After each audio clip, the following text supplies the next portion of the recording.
तो पाकिस्तान की पनाह दिए आतंकवाद ने ना उसे छोड़ा, ना भारत जैसे पड़ोसियों को और ना 7 समंदर पार बैठे किसी भी दूर देश को। और इसलिए प्रधानमंत्री नरेंद्र मोदी ने साफ कह दिया है कि दुनिया भर में आतंकियों का गढ़ है पाकिस्तान।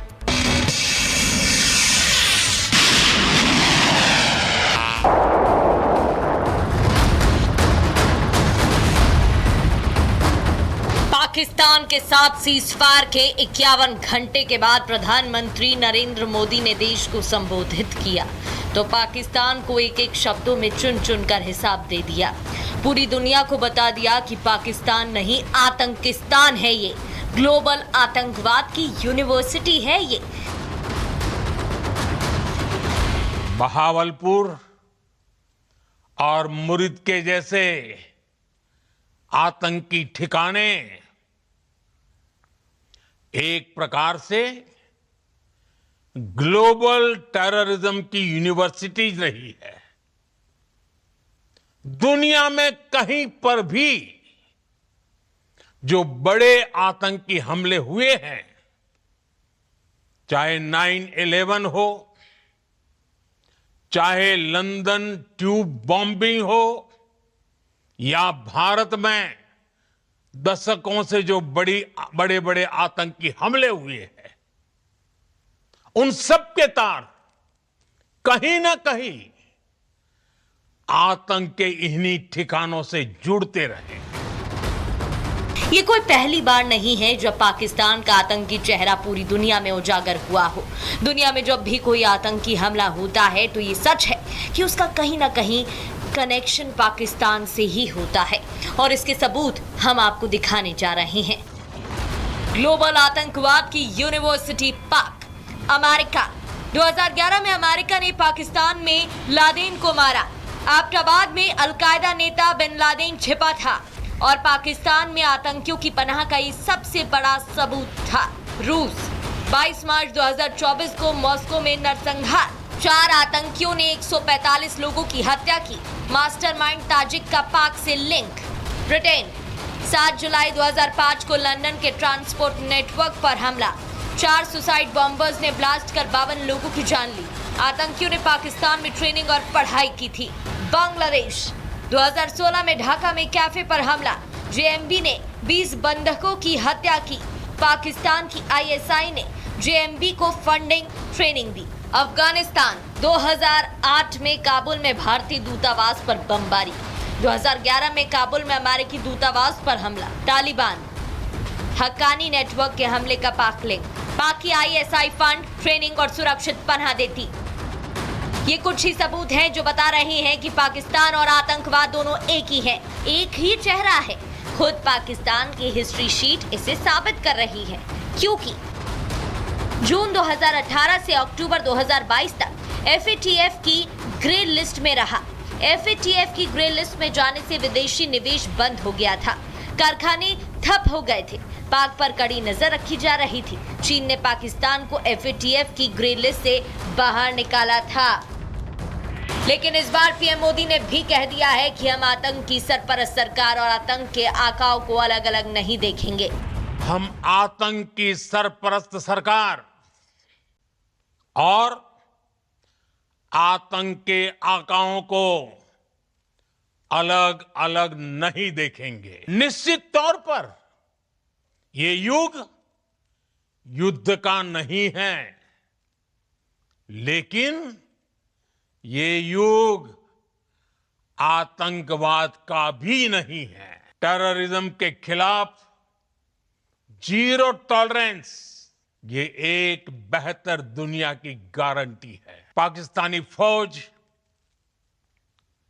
पाकिस्तान की सरकार जिस तरह आतंकवाद को खाद पानी दे रहे हैं, वो एक दिन पाकिस्तान को ही समाप्त कर देगा। पाकिस्तान को अगर बचना है तो उसे अपने टेरर इंफ्रास्ट्रक्चर का सफाया करना ही होगा। इसके अलावा शांति का कोई रास्ता नहीं है। कश्मीर के पहलगाम में हुए आतंकी हमले के बाद फिर से पाकिस्तान के खून से सने हाथ को पूरी दुनिया ने देख लिया है और ये पाकिस्तान को तबाही की तरफ ले जा रहा है। Bureau report, Republic Bharat. चलिए आगे बढ़ते हैं। सलाम उन शहीदों को जो शहीद हो गए हैं, वतन को जगाकर खुद वतन के लिए सो गए हैं। पाकिस्तान से युद्ध में हमने अपने कुछ सैनिकों को खो दिया और उसमें से एक थे जम्मू कश्मीर के सुनील कुमार।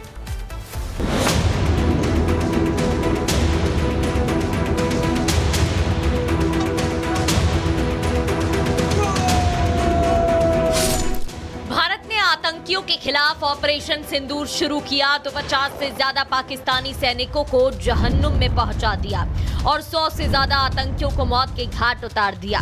केवल आतंकियों को 72 हुरों के पास ही नहीं भेजा बल्कि आतंकियों के ठिकाने को भी तबाह कर दिया। लेकिन पाकिस्तान से युद्ध में हमने भी अपने कुछ सैनिकों को खो दिया और उसमें से एक थे जम्मू कश्मीर लाइट इन्फेंट्री के 25 साल के राइफलमैन सुनील कुमार। उनको पैट्रिक गांव त्रेवा में पूरे सैन्य सम्मान के साथ अंतिम विदाई दी गई। वो आरएसपुरा सेक्टर में तैनात थे और पाकिस्तानी हमले में शहीद हो गए। पूरे देश को उन पर गर्व है और आज देश उनके शौर्य से पाकिस्तान को घुटनों पर ला पाया है। फिक्र है मेरे बच्चा देश के लिए कुर्बान हुआ है। मैं दुखी सुखी भी हूँ, दुखी भी हूँ सर। वो मेरे को पता क्या इस चीज़ का क्या पता था कि वो आतंकवादियों से लोहा लेते हुए खुद शहीद हो जाएंगे। फैमिली की तरफ देखूं तो दुख भी बहुत है, अगर देश की तरफ देखूं तो गर्व भी बहुत है। राइफलमैन सुनील कुमार का पूरा परिवार देश की सेवा कर रहा है। पिता और दोनों भाई भी देश की सेवा कर रहे हैं और उनकी भी एक ही मांग है, ऑपरेशन सिंदूर जारी रहे और आतंकियों का सफाया होकर रहे। हमारे लिए गर्व की बात, हमने अपना भाई खोया है, दुख की बात भी है, लेकिन हमें गर्व भी है कि हमारा भाई दुश्मनों से लड़ते लड़ते शहीद हो गया। हमें गर्व की बात है। ऑपरेशन सिंदूर जो लॉन्च किया था कंटिन्यू होना चाहिए, एक तरफा होना चाहिए। पाकिस्तान को भी पता चले कि एक तरफा लड़ाई होगी तो दोबारा आने वाले टाइम पे किसी को तंग नहीं करेगा। भाई शहीद हो गए लेकिन देश की सेवा में दूसरा भाई वहीं पर तैनाती चाहता है। पिता ने भी आर्मी में रहकर देश की सेवा की। हम और पूरा देश बस एक ही बात कह रहा है, हमें गर्व है आप पर।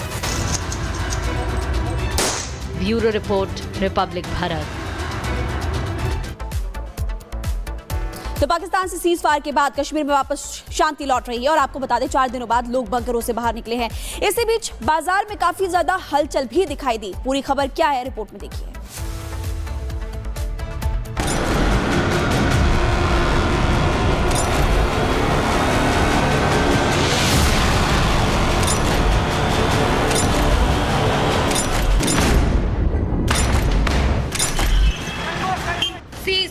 के बाद खुले कुछ बाजार। 4 दिन बाद बंकर से निकले बॉर्डर के लोग। पाकिस्तान से सीज फायर लेकिन जम्मू श्रीनगर में सन्नाटा। आर पार की लड़ाई बेहतर, नहीं चाहिए रोज रोज का वार। भारत ने पाकिस्तान पर ऐसी तबाही मचाई कि उसे अमेरिका के पास जाकर मदद की भीख मांगनी पड़ी। 11 एयरबेस के बाद जब भारत ने परमाणु हथियार निकालने का इशारा किया, टारगेट लॉक किया, तो उसे अमेरिका के अलावा कुछ समझ नहीं आया। क्योंकि पाकिस्तान तबाह होगा तो देश से लिए गए भीख को पाकिस्तान कैसे वापस करेगा। और फिर सीज फायर हो गया। संघर्ष विराम की घोषणा के बाद स्थानीय लोग अंतर्राष्ट्रीय सीमा पर अपने घरों को लौटे। दिन में बाजारों में कुछ चेहरे नजर आए, कुछ हलचल देखने को मिली, लेकिन लोगों की एक ही मांग है कि शांति की स्थापना के लिए पाकिस्तान को फाइनल प्रहार करना जरूरी है। सीज फायर हो गया तो ठीक है, शांति चाहिए है, नहीं होना चाहिए ऐसा। कब क्या पता कब फिर बरसाने लग जाए गोले, इसका पक्का इलाज चाहिए। बस उग्रवाद समाप्त होना चाहिए, तो आगे से ऐसा ना हो, ऐसा हमारी सरकार ने करना चाहिए। हम यही चाहते हैं कि शांति बनी रहे और ना ही कभी फायरिंग हो, क्योंकि हर रोज़ हम घर छोड़ के भी नहीं जा सकते। अभी कश्मीर में शांति है। एलओसी पर रहने वाले लोग 4 दिन बाद बंकरों से बाहर निकले, लेकिन सबकी एक ही राय कि हर रोज घर छोड़कर नहीं जा सकते और पाकिस्तान पर भरोसा नहीं, उससे आर पार की लड़ाई हो। सबसे ज़्यादा इफेक्टेड रहता है बॉर्डर एरिया। हमें रोज़ के रोज़ जहाँ से खुद पलायन करना पड़ता है और हमें जो भी अपना माल मवेशी है सभी वापस लेना पड़ता है। तो जहाँ से जो भी यूथ है यहाँ का काम काज जो है सारा ठप हो चुका। सलूशन तो चाहिए, परमानेंट सलूशन चाहिए। घर में बंकर तो बना हुआ था, मगर हमने अकेले कैसे रहना था बंकरों में। फिर सब लोग ये हुए थे तो फिर हम भी चले गए बच्चों को लेके। तो हम लोग चाहते हैं अगर गवर्नमेंट ने ये स्टार्ट किया है, अब इसका कुछ परमानेंट सलूशन निकालिए। सबको पता है कि पाकिस्तान अपनी आदतों से बाज नहीं आएगा, वो कोई ना कोई हरकत जरूर करेगा। लेकिन भारत ने इस बार उसको ऐसा सबक सिखाया है कि आतंकी तो छोड़िए, आतंक